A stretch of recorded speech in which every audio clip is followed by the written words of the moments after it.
സുവിശേഷമുണർന്നാൽ ഒരു ഭവനത്തിൽ അഗ്നിമഴ പെയ്തിടും. പരിശുദ്ധാത്മാവേ കൃപ ചൊരിയണമേ, പരിശുദ്ധാത്മാവേ ശക്തി പകരണമേ. ഇപ്പോൾ ഈ ശുശ്രൂഷയിൽ പങ്കെടുത്തുകൊണ്ടിരിക്കുന്ന ദൈവജനത്തെയും പരിശുദ്ധ അമ്മയുടെ വിമല ഹൃദയത്തിങ്കിലേക്ക് ചേർത്ത് വയ്ക്കാം.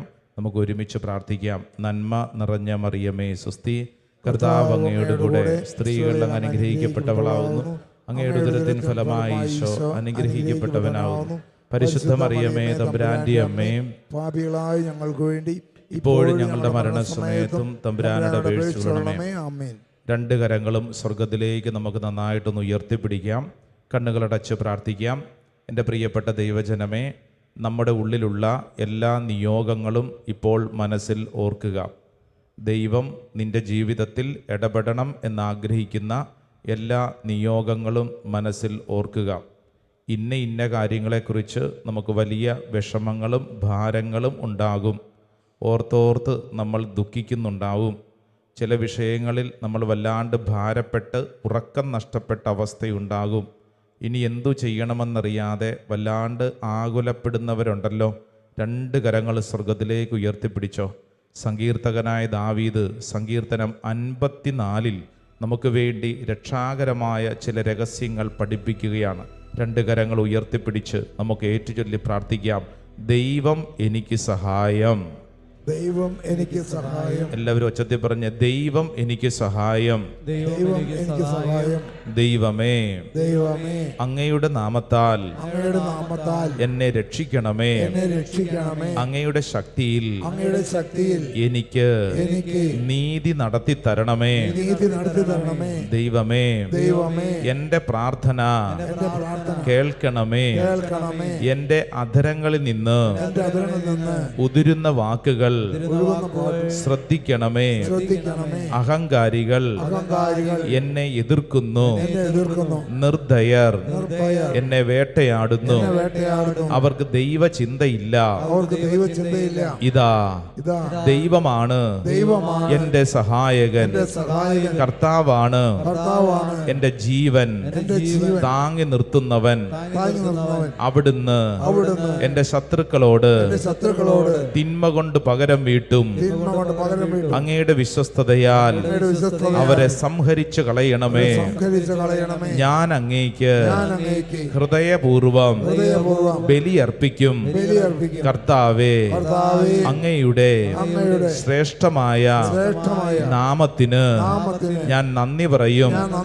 അങ്ങെന്നെ എല്ലാ കഷ്ടതകളിൽ നിന്ന് മോചിപ്പിച്ചു. ശത്രുക്കളുടെ പരാജയം എന്റെ കണ്ണുകൾ കണ്ടു. എന്റെ കണ്ണുകൾ കണ്ടു. Hallelujah, hallelujah, hallelujah, hallelujah. രണ്ട് കരങ്ങൾ നന്നായിട്ട് സ്വർഗത്തിലേക്ക് ഉയർത്തിപ്പിടിച്ച് ഇപ്പോൾ നമ്മൾ പറഞ്ഞ ഈ വലിയ സങ്കീർത്തനം 54, ദൈവം എനിക്ക് സഹായം. എൻ്റെ പ്രിയപ്പെട്ട സഹോദരങ്ങളെ, ഈ സങ്കീർത്തനം ചൊല്ലിയത് വെറുതെയല്ല. നമ്മളിപ്പോൾ പ്രാർത്ഥിച്ചുകൊണ്ടിരുന്ന സമയത്ത് തന്നെ ഈ സങ്കീർത്തന വചനം നമ്മുടെ ശിരസ് മുതൽ ഉള്ളങ്കാല് വരെ നമ്മുടെ കുടുംബത്തിലേക്ക് വലിയൊരു അഭിഷേകമായിട്ട്, ദൈവവചനമാണ്, വലിയൊരു അഭിഷേകമായിട്ട് സംഭവിക്കപ്പെടുന്ന സമയമാണ്. രണ്ട് കരങ്ങൾ ഉയർത്തിപ്പിടിച്ച് കണ്ണുകളടച്ച് നമ്മുടെ കഷ്ടതയിൽ, നമ്മുടെ ഞെരുക്കത്തിൽ നമ്മുടെ ദൈവം നമ്മിൽ ഇടപെടുകയാണ്. നമുക്ക് ദൈവം സഹായമായിട്ട് കൂടെ നിൽക്കുകയാണ്. വിശ്വസിക്കുക. ഓ ദൈവമേ, ഈ ശുശ്രൂഷ സമയത്ത് ഈ വലിയ അത്ഭുത ശക്തി തിരിച്ചറിയാൻ ഞങ്ങൾക്ക് ശക്തിയും ബലവും വേണം. ക്ഷീണിച്ച ദൈവജനമേ, നന്നായിട്ട് ഉണർവിന് വേണ്ടി പ്രാർത്ഥിക്കട്ടെ. വിഷമിച്ചിരിക്കുന്നവരെ ദൈവത്തിൻ്റെ ശക്തിക്ക് വേണ്ടി പ്രാർത്ഥിക്കുവിൻ. മടി പിടിച്ചിരിക്കുന്നവരെ ഉണർവിന് വേണ്ടി പ്രാർത്ഥിക്കുവിൻ. എല്ലാ കെട്ടുകളും അഴിയപ്പെടട്ടെ. പ്രാർത്ഥനാ ജീവിതത്തിൽ നിന്നെ വിഷമിപ്പിക്കുന്ന എല്ലാ കാര്യങ്ങളും കർത്താവിൻ്റെ ആത്മാവ് എടുത്തു മാറ്റട്ടെ. നിന്നെ അസ്വസ്ഥപ്പെടുത്തുന്ന എല്ലാ തരത്തിലുള്ള തിന്മയുടെ ചിന്തകളെയും ദൈവത്തിൻ്റെ ആത്മാവ് നിർവീര്യമാക്കട്ടെ. കരങ്ങൾ ഉയർത്തിപ്പിടിച്ച് പ്രാർത്ഥിച്ചോ. നിന്റെ ജീവിതത്തെ ഭാരപ്പെടുത്തുന്ന ഓരോ വഴികളിലും കർത്താവിന്റെ ശക്തി വെളിപ്പെടട്ടെ. കർത്താവെ, ഞങ്ങൾ വിശ്വസിച്ച് പ്രാർത്ഥിക്കുന്നു. ഇതാ ദൈവമാണ് എന്റെ സഹായകൻ. കർത്താവെ, ഞാൻ വിശ്വസിച്ച് പ്രാർത്ഥിക്കുന്നു. ഓരോ വ്യക്തിയും കരങ്ങൾ ഉയർത്തിപ്പിടിച്ച് നിങ്ങൾക്ക് എങ്ങനെയാണോ പ്രാർത്ഥിക്കാൻ കൃപ ലഭിക്കുന്നത് അതുപോലെ പ്രാർത്ഥിക്കട്ടെ. നാവ് തുറന്ന് വിളിക്കട്ടെ, ഈശോയെ എന്ന് വിളിക്കട്ടെ. ദൈവത്തിന്റെ ശക്തിയാണ്, സ്വർഗത്തിന്റെ ശക്തിയാണ്, പരിശുദ്ധാത്മാവാണ് ഓരോ വ്യക്തികളെയും ഭരിക്കുന്നത്. ഈ ശുശ്രൂഷ സമയത്ത് തന്നെ അത് സംഭവിക്കപ്പെടട്ടെ. വലിയൊരു അഭിഷേകം സംഭവിക്കപ്പെടട്ടെ. ആഗ്രഹിച്ച് പ്രാർത്ഥിക്കുന്നു. ഓ ദൈവമേ, ഞങ്ങൾ നിൽക്കുന്ന സ്ഥലത്ത്, ഞങ്ങളുടെ കുടുംബത്തില്, ഞങ്ങളുടെ കൃഷിയിടത്തില്, ഞങ്ങളുടെ ജോലി മേഖലയില്, ഞങ്ങളുടെ ആരോഗ്യത്തില്, ഞങ്ങളുടെ മനസ്സിന്റെ നിലപാടുകളില്, ഞങ്ങളുടെ ബന്ധങ്ങളില് ദൈവത്തിന്റെ ശക്തിയെ ഈ ശുശ്രൂഷ സമയത്ത് അതിശക്തമായിട്ട് വെളിപ്പെടട്ടെ. ഭാരങ്ങൾ എടുത്തു മാറ്റട്ടെ. കരങ്ങൾ ഉയർത്തി വിളിക്കുന്നു ഈശോയെ. വിളിക്കുന്നു വിളിക്കുന്നു വിളിക്കുന്നു വിളിക്കുന്നു വിളിക്കുന്നു വിളിക്കുന്നു വിളിക്കുന്നു. ആരാധന സ്തുതിക്കുന്നു സ്തുതിക്കുന്നു സ്തുതിക്കുന്നു. കൈകളടിച്ചു പാടിയാലോ? നിൽക്കുന്ന സ്ഥലത്ത് കണ്ണുകൾ അടച്ച് കൈയടിച്ചേ. യെസ്, ഇപ്പോൾ വിശ്വസിക്കുന്നു. കർത്താവെ, കൈയടിച്ചുകൊണ്ടിരിക്കുമ്പോൾ തന്നെ എൻ്റെ ഉള്ളിൽ അഭിഷേകം നിറയുന്നു. യെസ്, വിശ്വസിച്ച് കൈയടിച്ചോ, ശക്തിയോടെ കൈയടിച്ചോ. ആമേൻ, ആമേൻ. ആത്മാവിത്തീ സ്വർഗീയത്തീ എൻ്റെ ഉള്ളിൽ ആളിക്കത്തിവാ. ആമേൻ. ഞാനായി നാമമുയർത്താൻ എൻ്റെ ഉള്ളിൽ ആളിക്കത്തിവാ. പഠിക്കേ പഠിക്കേ. സ്വർഗീയ തീയേ എൻ്റെ ഉള്ളിൽ. ആമേൻ, ആമേൻ.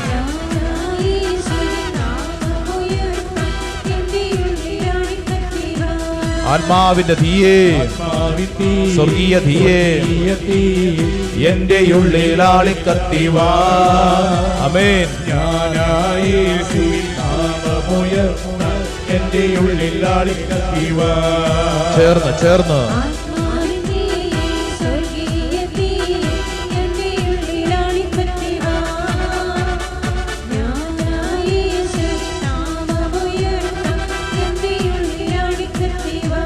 കരങ്ങൾ ഉയർത്തി.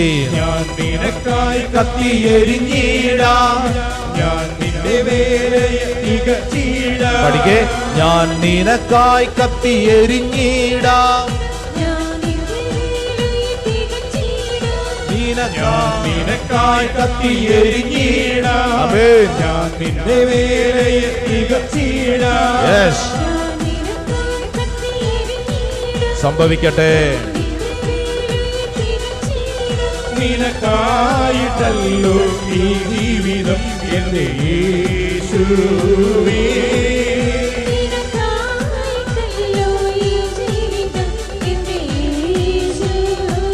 കരങ്ങൾ ഉയർത്തി കൈയടിച്ച് പാടി. അഗ്നിയായി അഗ്നിയായി ഇറങ്ങണമേ, ശക്തിയായി ശക്തിയായി വെളിപ്പെടണമേ. അഗ്നിയായി യേശുവേ. അഗ്നിയായി അഗ്നിയായി ഇറങ്ങണമേ, ശക്തിയായി ശക്തിയായി വെളിപ്പെടണേ. അഗ്നിയായി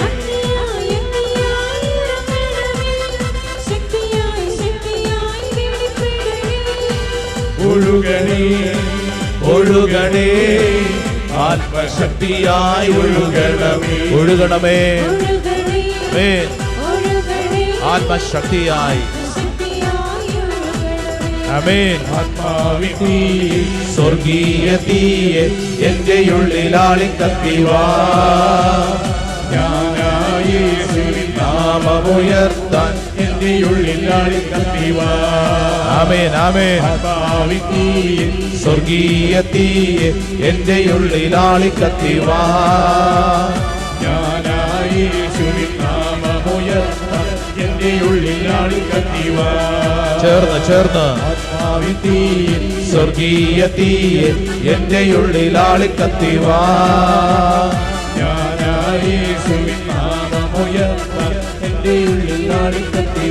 രണ്ട് കരങ്ങൾ സ്വർഗത്തിലേക്ക് ഉയർത്തിപ്പിടിച്ചു ഒന്ന് സ്തുതിച്ചൊന്ന് പ്രാർത്ഥിച്ചേ. നാവ് തുറന്ന് ഹൃദയം തുറന്നൊന്ന് പ്രാർത്ഥിച്ചേ. യേശുവേ എന്ന് വിളിച്ചൊന്ന് പ്രാർത്ഥിച്ചേ. വലിയ ദൈവ അഭിഷേകം ഈ ശുശ്രൂഷ സമയത്ത് ദൈവമക്കളിലേക്ക് സംഭവിക്കപ്പെടട്ടെ. സ്തുതിക്കുന്നു, സ്തുതിക്കുന്നു, സ്തുതിക്കുന്നു, സ്തുതിക്കുന്നു, സ്തുതിക്കുന്നു. നാവിന്റെ എല്ലാ കെട്ടുകളും കർത്താവ് അഴിക്കട്ടെ.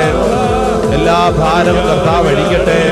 വലിയ അഭിഷേകം ദൈവമക്കളിലേക്ക് വെളിപ്പെടട്ടെ. ആരാധന, ആരാധന, ആരാധന, ആരാധന, ആരാധന, ആരാധന. കർത്താവെ സ്തുതിക്കുന്നു, സ്തുതിക്കുന്നു, സ്തുതിക്കുന്നു. കർത്താവെ ഞങ്ങളുടെ ജീവിതത്തിൽ അങ്ങ് ഇടപെടുന്നതിന് നന്ദി പറഞ്ഞ് പ്രാർത്ഥിക്കുന്നു. Hallelujah, hallelujah, hallelujah. യേശുവേ നന്ദി, യേശുവേ സ്തുതി, യേശുവേ ആരാധന, യേശുവേ ആരാധന, യേശുവേ ആരാധന, യേശുവേ ആരാധന. രണ്ട് കരങ്ങളും ശിരസിൽ കമഴ്ത്തി വയ്ക്കുക, കണ്ണുകളടയ്ക്കുക. എൻ്റെ പ്രിയ സഹോദര സഹോദരി, നിന്റെ ശിരസ് മുതൽ ഉള്ളങ്കാല് വരെ ഈ സ്വർഗത്തിൻ്റെ ശക്തി ഏറ്റെടുക്കുകയാണ്. ഭാരപ്പെട്ടിരിക്കുന്ന ഓരോ വിഷയത്തിലും കർത്താവ് ഇടപെടുന്നു. വിഷമിച്ചിരിക്കുന്ന ഓരോ വിഷമഘട്ടങ്ങളിലും കർത്താവിൻ്റെ ശക്തി ഇടപെടുന്നു. വിശ്വസിക്കുക. കർത്താവെ, ഈ ശുശ്രൂഷ സമയം എന്നിൽ ഇത് സംഭവിക്കട്ടെ. ഈ ശുശ്രൂഷ സമയം കർത്താവെ എന്നിൽ ഇത് സംഭവിക്കട്ടെ.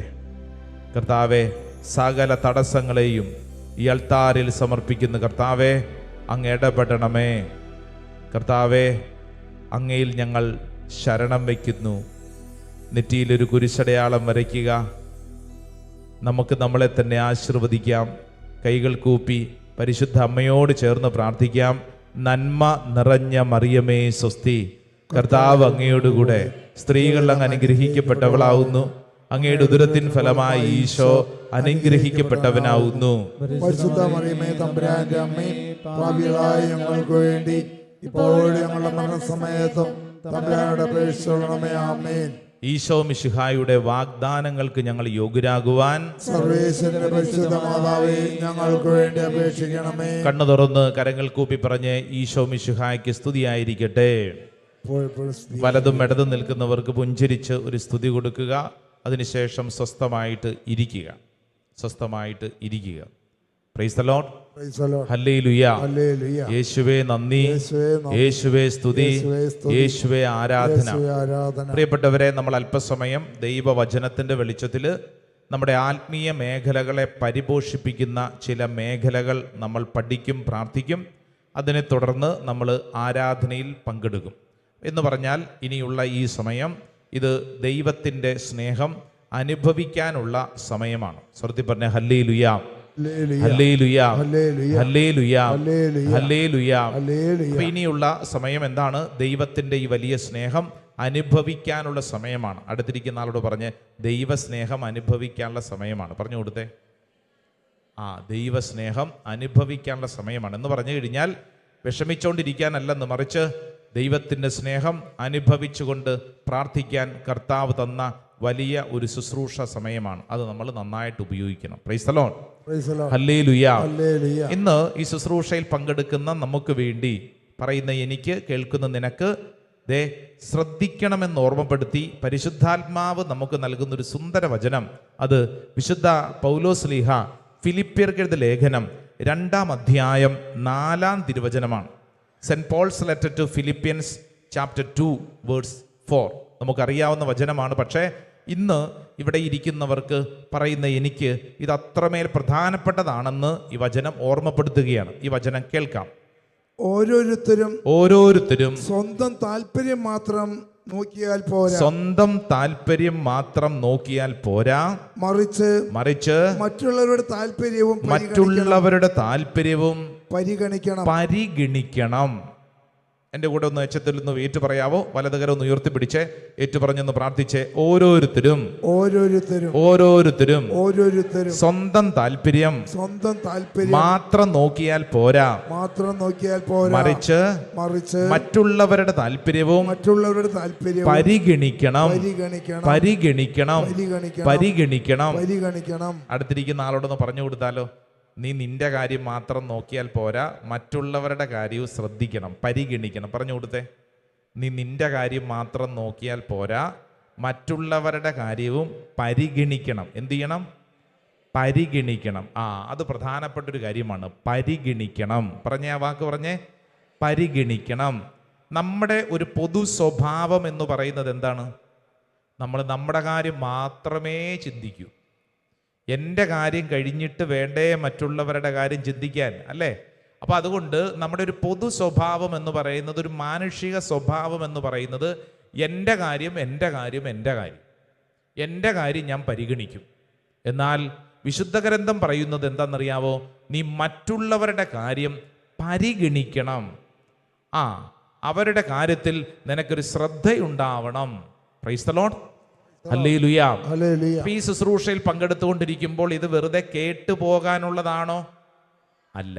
മറിച്ച് നമ്മുടെ സ്വഭാവത്തിൽ പ്രായോഗികമായി പരിശീലനം സിദ്ധിക്കേണ്ട ഒരു കാര്യത്തെയാണ് വചനം പറയുന്നത്. വെറുതെ കേട്ടുപോയിട്ടൊരു കാര്യമില്ല. എന്തോരം കാര്യങ്ങൾ കേൾക്കാൻ തുടങ്ങിയിട്ട് എത്ര വർഷമായി.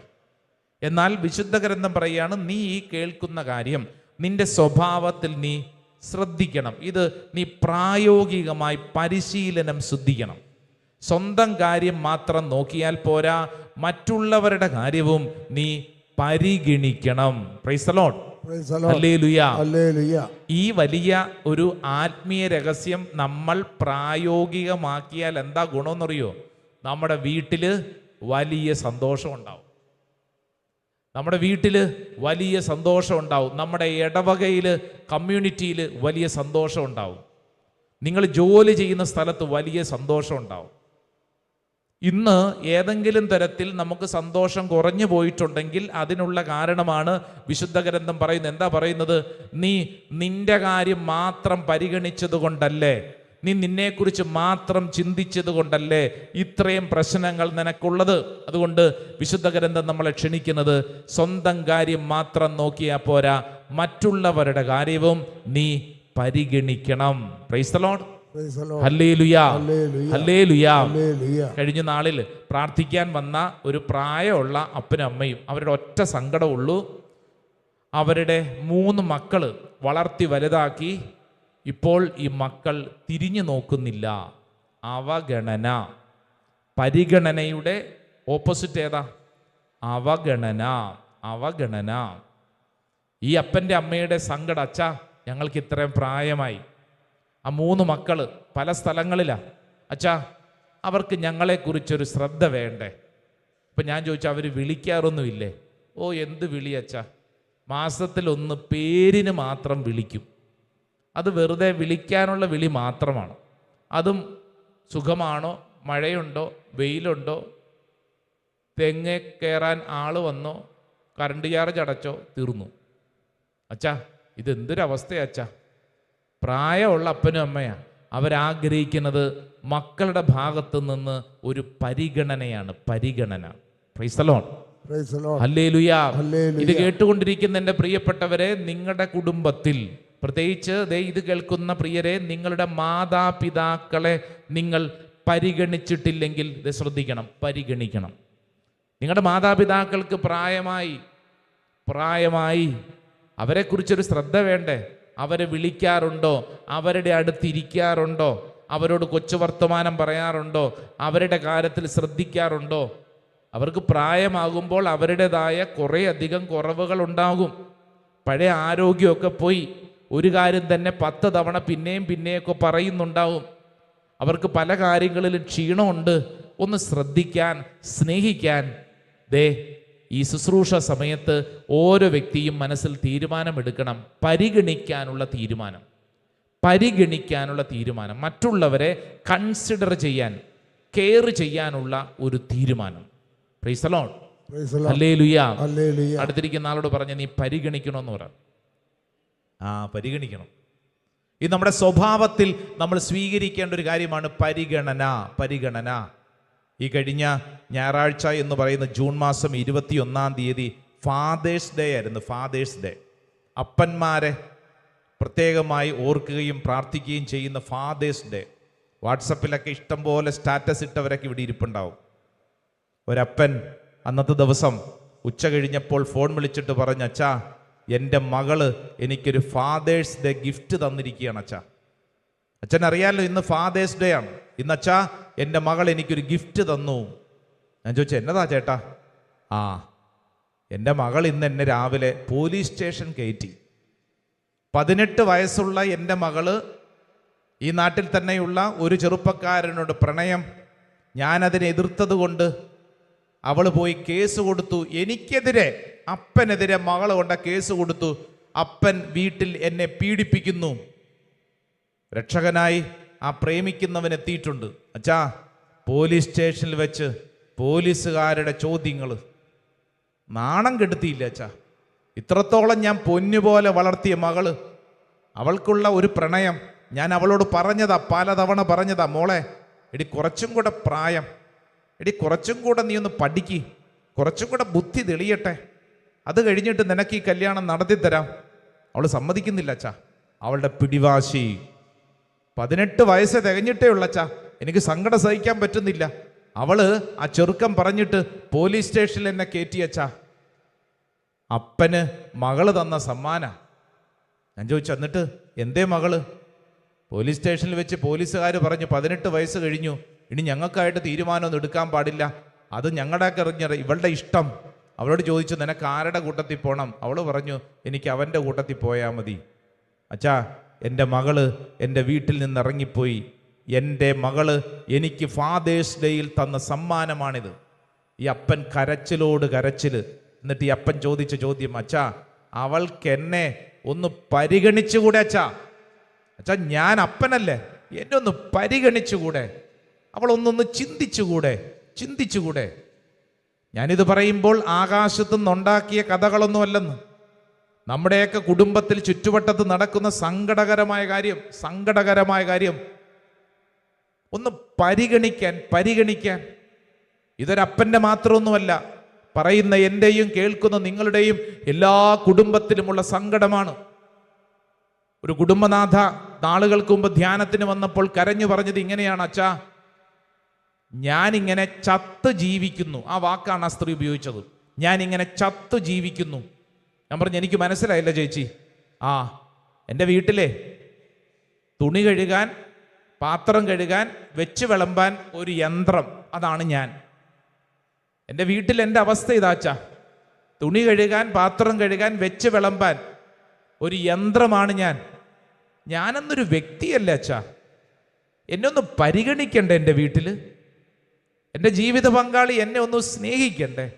എൻ്റെ കൂടെ ഒന്ന് ഇരിക്കണ്ടേ? എന്നോടൊരു അഭിപ്രായം ചോദിക്കണ്ടേ? ഒന്നുമില്ല അച്ഛാ, ഒന്നും ചെയ്യത്തില്ല, എന്നോട് മിണ്ടത്തില്ല അച്ഛാ. ഇയാൾ മുഴുവൻ നേരം യൂട്യൂബും കണ്ടുകൊണ്ടിരിക്കുക. രാത്രി കിടക്ക്. ആ മനുഷ്യൻ്റെ ഒരവസ്ഥ അച്ഛാ, സങ്കടം വന്നിട്ട് വയ്യ. ചത്ത പോലെ ജീവിക്കുക, ചത്തതിനൊക്കുമേ ജീവിച്ചിരിക്കലും. മക്കൾക്കൊരു ശ്രദ്ധയില്ല. എനിക്ക് എന്നോട് തന്നെ എന്തോ വലിയ ഒരു അസ്വസ്ഥത തോന്നുന്നു. എന്നെ ഒന്ന് പരിഗണിക്കണ്ടേ? അടുത്തിരിക്കുന്നവരോട് പറ, പരിഗണിക്കണമെന്ന് പറ. പരിഗണിക്കണം. നിങ്ങളുടെ വീട്ടിലുള്ളവരെ നിങ്ങൾ പരിഗണിക്കണം. ആദ്യം വീട്ടിലുള്ളവർക്ക്, അതിനുശേഷം പുറത്തുള്ളവരെ. പിന്നെ നമുക്കൊരു ഗുണമുണ്ട്, നാട്ടുകാരെ പരിഗണിക്കാൻ വലിയ താല്പര്യമാണ് പലർക്കും, സ്വന്തം വീട്ടിലുള്ളവരെ പരിഗണിക്കുകയില്ല. അങ്ങനെയുള്ളവരെ കണ്ടിട്ടുണ്ടോ? ഞാൻ കണ്ടിട്ടുണ്ട്. രാവിലെ മുതൽ നാട്ടുകാരുടെ പ്രശ്നങ്ങൾ മുഴുവൻ തീർക്കാൻ വേണ്ടി ഇറങ്ങും ചിലർ. സ്വന്തം വീട്ടിൽ കഞ്ഞിയുണ്ടോ, മക്കൾ സ്കൂളിൽ പോകുന്നുണ്ടോ, ഭാര്യയ്ക്ക് രോഗമുണ്ടോ, ഇതൊന്നും അന്വേഷിക്കത്തില്ല. നാട്ടുകാരുടെ പ്രശ്നം തീർക്കാൻ വേണ്ടി ഇങ്ങനെ ഇറങ്ങും. എന്ത് കാര്യം? ആദ്യം സ്വന്തം വീട്ടിൽ പരിഗണിക്കാൻ. ജീവിതമാണെന്ന്, ജീവിതങ്ങളാണ്. അവരെ പരിഗണിക്കാനുള്ള ഒരു തീരുമാനം വളരെ പ്രധാനപ്പെട്ടതാണ്. ക്രൈസ്തവ ജീവിതം നമ്മളിൽ നിന്ന് ആവശ്യപ്പെടുന്ന കാര്യമാണ്. മറ്റുള്ളവരെ നീ പരിഗണിക്കണം. അവരെക്കുറിച്ച് നിനക്കൊരു ശ്രദ്ധയുണ്ടാവണം. Praise the lord. ഹല്ലേലൂയ. ഞാനിത് പറയുമ്പോൾ കുടുംബത്തിലെ കാര്യങ്ങൾ മാത്രമൊന്നുമല്ല കേട്ടോ, എല്ലാ മേഖലകളിലും. നാളുകൾക്ക് മുമ്പ് ഒരു കോൺവെന്റിൽ അവരുടെ മാസധ്യാനവുമായിട്ട് ബന്ധപ്പെട്ട് അവർക്ക് ധ്യാന ശുശ്രൂഷയ്ക്ക് വേണ്ടി ചെന്നപ്പോൾ അവിടുത്തെ ഒരു ജൂനിയർ സിസ്റ്റർ കരഞ്ഞുകൊണ്ട് പറയൂ, അച്ഛാ എന്നെ ഇവിടെയുള്ള സിസ്റ്റേഴ്സ് ഒന്നും പരിഗണിക്കുന്നില്ല എന്ന് മാത്രമല്ല അച്ഛാ, എനിക്ക് നന്നായിട്ട് പഠിക്കാൻ കഴിവുള്ള ആളാണ്. എന്നോട് എൻ്റെ മേലധികാരികൾ, ഞാൻ ഈ കോൺവെന്റിൽ ചേർന്ന് സന്യാസത്തിൻ്റെ ആരംഭ നാളുകൾ പറഞ്ഞു, നിന്നെ പഠിക്കാൻ വിടാം, നിന്നെ കർത്താവിന് ആവശ്യമുണ്ട്. ഇതൊക്കെ പറഞ്ഞ് ഒത്തിരി സ്വപ്നങ്ങളുണ്ടായിരുന്നു. എന്നാൽ ഇപ്പൊ എന്നെ പഠിക്കാൻ വിടുന്നില്ല അച്ഛാ. ഞാൻ ഇങ്ങനെ ഇവിടെ കിടന്ന് മുരടിച്ചു പോയിക്കൊണ്ടിരിക്കുക. ഒരു കന്യാസ്ത്രീ അമ്മയുടെ സങ്കട, കൊച്ചു കന്യാസ്ത്രീയ.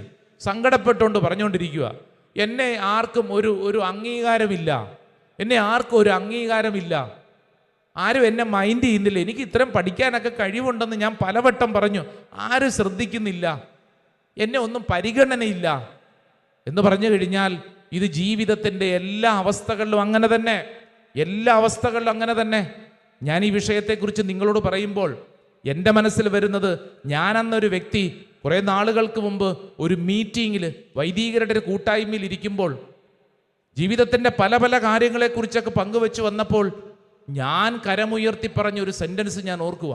ഞാൻ പറഞ്ഞതാ, എന്നെ നിങ്ങൾ പരിഗണിക്കണം. ആഹാ, എന്നെ നിങ്ങൾ പരിഗണിക്കണം.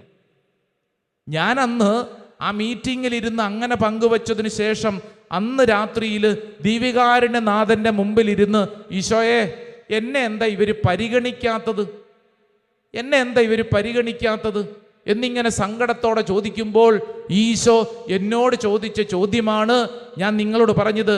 ഫിലിപ്പ് ലേഖനം 2-ാം അധ്യായം 4-ാം തിരുവചനം ഒന്ന് വായിച്ചേ. ഫിലിപ്പ് ലേഖനം 2-ാം അധ്യായം 4-ാം തിരുവചനം. ഓരോരുത്തരും സ്വന്തം താല്പര്യം മാത്രം നോക്കിയാൽ പോരാ, മറിച്ച് മറ്റുള്ളവരുടെ താല്പര്യവും പരിഗണിക്കണം എന്ന് പറഞ്ഞാൽ ശ്രദ്ധിച്ചോ. ഞാൻ ദീപികാരുണ്യനാഥന്റെ മുമ്പിൽ ഇരിക്കുമ്പോൾ എന്നോട് ദീപികാരുണ്യനാഥൻ ചോദിച്ച ചോദ്യം എന്നാന്നറിയാവോ? നീ മറ്റുള്ളവരുടെ പരിഗണന കിട്ടാൻ വേണ്ടിയിട്ട് കഷ്ടപ്പെടുന്നുണ്ടല്ലോ, എന്നാൽ നീ ആരെയെങ്കിലും പരിഗണിക്കുന്നുണ്ടോ? ഇതാണ് ചോദ്യം. നമ്മുടെയൊക്കെ എല്ലാവരുടെ ആഗ്രഹം എന്നെ എല്ലാവരും പരിഗണിക്കണം, എന്നെ സ്നേഹിക്കണം, എന്നെ ബഹുമാനിക്കണം, പരിഗണിക്കൂ. നമ്മൾ മറ്റുള്ളവരുടെ മുമ്പിൽ പോയി ഇങ്ങനെ യാചിച്ചുകൊണ്ടിരിക്കുക. ഇങ്ങനെ യാചിച്ചാൽ കിട്ടുന്ന ഒന്നല്ല ഈ പരിഗണന. മറിച്ച് ക്രൈസ്തവ ജീവിതം നമ്മളിൽ നിന്ന് ആവശ്യപ്പെടുന്നത്, നീ എത്രത്തോളം മറ്റുള്ളവരെ പരിഗണിക്കുന്നു. മറ്റുള്ളവരുടെ നിന്ന് പരിഗണന കിട്ടാൻ വേണ്ടി ഓടുന്നതിന് മുമ്പ് സ്വയം ചോദിക്കേണ്ട പ്രധാനപ്പെട്ട കാര്യം എന്താ? നീ എത്രത്തോളം മറ്റുള്ളവരെ പരിഗണിക്കുന്നു. ഹല്ലേലൂയാ, ഹല്ലേലൂയാ. അടുത്തിരിക്കുന്ന ആളോട് ചോദിക്കുക, നീ എത്രത്തോളം മറ്റുള്ളവരെ പരിഗണിക്കുന്നു. ചോദിക്കേട്ടാ, നീ എത്രത്തോളം നമ്മുടെ വീട്ടില് എന്നെ പരിഗണിക്ക് എന്നും പറഞ്ഞ് നമ്മൾ രാവിലെ മുതൽ ഇങ്ങനെ മറ്റുള്ളവരുടെ മുമ്പിൽ യാചിച്ച് തെണ്ടി നടക്കുമല്ലേ? കൃത്യം വാക്കതാ. മറ്റുള്ളവരുടെ മുമ്പിൽ നമ്മൾ ബെഗ് ചെയ്യുക, നിങ്ങൾ എന്നെ ഒന്ന് സ്നേഹിക്കുന്നു, നിങ്ങൾ എൻ്റെ സ്ഥാനത്ത് നിന്നൊന്ന് ചിന്തിക്കൂ, ഞാനിങ്ങനെ കഷ്ടപ്പെടുവല്ലേ, ഞാനൊരച്ഛനായിട്ട് നിങ്ങൾക്ക് വേണ്ടി കഷ്ടപ്പെടും, നിങ്ങൾ എന്നെ സ്നേഹിക്ക്, നിങ്ങൾ എന്നെ പരിഗണിക്ക്. ഇതെല്ലാ മനുഷ്യരുടെ ഉള്ളിൽ മാനുഷിക സ്വഭാവമായിട്ട് കൊണ്ടു നടക്കുമ്പോൾ വിശുദ്ധ ഗ്രന്ഥം എന്നോട് ചോദിക്കുന്ന മർമ്മപ്രധാനമായ ചോദ്യം, നിന്നോട് ചോദിക്കുന്ന ചോദ്യം, നീ എത്രത്തോളം മറ്റുള്ളവരെ പരിഗണിക്കുന്നു? ആ ചോദ്യത്തിൽ നിന്നാണ് ക്രൈസ്തവ ജീവിതം ആരംഭിക്കുന്നത്. പ്രൈസ് ദി ലോർഡ്, ഹല്ലേലൂയാ, ഹല്ലേലൂയാ. ഇത് മനസ്സിലാക്കാൻ യോഹന്നാന്റെ 1-ാം ലേഖനം 4-ാം അധ്യായം 10-ാം തിരുവചനം ഒന്ന് വായിച്ചാലോ? ഫസ്റ്റ് ജോൺ, യോഹന്നാന്റെ 1-ാം ലേഖനം, ഫസ്റ്റ് ജോൺ ചാപ്റ്റർ 4 വേഴ്സ് 10, 4-ാം അധ്യായം അതിന്റെ 10-ാം തിരുവചനം ഒന്ന് വായിച്ചേ. 10-ാം തിരുവചനം. ഒരു കാര്യം കർത്താവ് നമ്മളെ പഠിപ്പിക്കാൻ പോവാ. വായിച്ചോ. നാം ദൈവത്തെ സ്നേഹിച്ചു എന്നതിലല്ല അവിടുന്ന് നമ്മെ സ്നേഹിക്കുകയും നമ്മുടെ പാപങ്ങൾക്ക് പരിഹാര ബലിയായി സ്വപുത്രനെ അയക്കുകയും ചെയ്തു എന്നതിലാണ് സ്നേഹം. വലതുകര ഉയർത്തിപ്പിടിച്ചോ. ഈ വചനം ഏറ്റു പറഞ്ഞേ. നാം ദൈവത്തെ സ്നേഹിച്ചു എന്നതിലല്ല അവിടുന്ന് നമ്മെ സ്നേഹിക്കുകയും നമ്മുടെ പാപങ്ങൾക്ക് പരിഹാര ബലിയായി സ്വപുത്രനെ അയക്കുകയും ചെയ്തു എന്നതിലാണ് സ്നേഹം. ഹല്ലേലൂയാ എന്ന് പറഞ്ഞാൽ എന്ത് മനസ്സിലായി? നമ്മൾ ദൈവത്തെ പരിഗണിക്കുന്നതിന് മുമ്പ്, ദൈവത്തെ സ്നേഹിക്കുന്നതിന് മുമ്പ് ദൈവം നമ്മളെ പരിഗണിച്ചെന്ന് മനസ്സിലായോ? ഈശോ നമ്മളെ ആദ്യം പരിഗണിച്ചു. ആദ്യം ഇനിഷ്യേറ്റീവ് ഫ്രം ഗോഡ്. ദൈവമാണ് നിന്നെ സ്നേഹിച്ചത്. നീ ദൈവത്തെ സ്നേഹിക്കുന്നതിന് മുമ്പ് ദൈവം നിന്നെ സ്നേഹിച്ചു. Price the lord. Hallelujah, hallelujah, hallelujah. Hallelujah. Theology പഠന കാലഘട്ടത്തിൽ ഞങ്ങൾക്കൊക്കെ വളരെ വലിയ ഒരു ഇൻസ്പിറേഷൻ ആയിരുന്ന ഒരു വൈദികൻ ജോസഫ് തൊണ്ടിപ്പറമ്പിൽ അച്ഛൻ. അച്ഛൻ ഒരു തിയോളജിനായിരുന്നു മാത്രമല്ല, അനേക ധ്യാന ശുശ്രൂഷകളൊക്കെ നടത്തിക്കൊണ്ടിരുന്ന മാനന്തവാടി രൂപതയിലെ വൈദികനാണ് ഫാദർ ജോസഫ് തൊണ്ടിപ്പറമ്പിൽ അച്ഛൻ. അച്ഛൻ മരിച്ചുപോയി. അച്ഛനെ ഞങ്ങൾ ഓർക്കുമ്പോൾ അച്ഛൻ എപ്പോഴും പറയുന്ന ഒരു സെന്റൻസ് ഉണ്ട്, God takes the initiative, God takes the initiative. അച്ഛൻ എപ്പോഴും പറയുന്ന ഒരു വാക്കാണ്. എന്ന് പറഞ്ഞാൽ ദൈവമാണ് ഇനിഷ്യേറ്റീവ് എടുക്കുന്നത്, നീയല്ലെന്ന്. ഇപ്പം ഞങ്ങളുടെ ദൈവവിളി, ഞാൻ എന്നൊരു വൈദികൻ, നിങ്ങൾ ഓർത്ത് നോക്കിയേ, എൻ്റെ ആഗ്രഹമാണോ ദൈവത്തിൻ്റെ ആഗ്രഹമാണോ ഞാനൊരു വൈദികനായിട്ട് നിൽക്കുന്നത്? ദൈവത്തിൻ്റെ തെരഞ്ഞെടുപ്പാണ്, ദൈവത്തിൻ്റെ തെരഞ്ഞെടുപ്പാണ്. ശ്രദ്ധ പറഞ്ഞ ഹല്ലേലൂയ, ഹല്ലേലൂയ എന്ന് പറഞ്ഞു കഴിഞ്ഞാൽ ഇനിഷ്യേറ്റീവ്, ഇതിൻ്റെ എല്ലാവിധത്തിലുള്ള താല്പര്യങ്ങളും കടന്നു വരുന്ന ദൈവത്തിൽ നിന്നാണ്, ദൈവത്തിൽ നിന്നാണ്. ദൈവമാണ് നിന്റെ ജീവിതത്തിൽ ഇപ്രകാരം ഒരു ജീവിത അവസ്ഥയിൽ നിലനിർത്തുന്നത്, നിന്നെ സ്നേഹിക്കുന്നത്, നിന്നെ വളർത്തുന്നത്. ശ്രദ്ധ പറ ഹല്ലേലൂയ, ഹല്ലേലൂയ. ഇതേത് പശ്ചാത്തലവും ചിന്തിച്ചോ, നിന്റെ കുടുംബത്തെ നിലനിർത്തി ദൈവമാണെന്ന്. ദൈവം ഇനീഷ്യേറ്റീവ്, ദൈവം നിന്നെ പരിഗണിച്ചു, ദൈവം എന്നെ പരിഗണിച്ചു, അത്രേ ഉള്ളൂ. ദൈവം. അതുകൊണ്ടാണ് ഇതാ യോഹന്നാന്റെ ലേഖന ഭാഗത്ത് നമ്മളെ പഠിപ്പിച്ചത് എന്ത്? നാം ദൈവത്തെ സ്നേഹിച്ചു എന്നതിലല്ല, അവിടുന്ന് നമ്മെ സ്നേഹിക്കുകയും നമ്മുടെ പാപങ്ങൾക്ക് പരിഹാര ബലിയായി സ്വപുത്രനെ അയക്കുകയും ചെയ്തു എന്നതിലാണ് സ്നേഹം. 19-ാം തിരുവചനം കൂടെ വായിച്ചേ. 19-ാം തിരുവചനം. ആദ്യം അവിടുന്ന് നമ്മെ സ്നേഹിച്ചു, അതിനാൽ നാമും അവിടുത്തെ സ്നേഹിക്കുന്നു. കണ്ടോ, ആദ്യം അവിടുന്ന് നമ്മെ സ്നേഹിച്ചു. ആദ്യം ആരാ? ദൈവം നമ്മെ സ്നേഹിച്ചു. ആദ്യം ദൈവം നമ്മെ സ്നേഹിച്ചു. ശ്രദ്ധ പറഞ്ഞ ഹല്ലേലൂയ, ഹല്ലേലൂയ, ഹല്ലേലൂയ. അപ്പം നമ്മൾ ഓർക്കേണ്ട കാര്യം, ഈ പരിഗണനയെ കുറിച്ച് പഠിക്കുമ്പോൾ നമ്മൾ ശ്രദ്ധിക്കുക, ആദ്യം ദൈവം എന്നെ പരിഗണിച്ചു, ദൈവം എന്നെ സ്നേഹിച്ചു. God takes the initiative. ദൈവമാണ് ഈ വിഷയത്തിൽ താല്പര്യമെടുത്തിരിക്കുന്നത്. റുഹായേ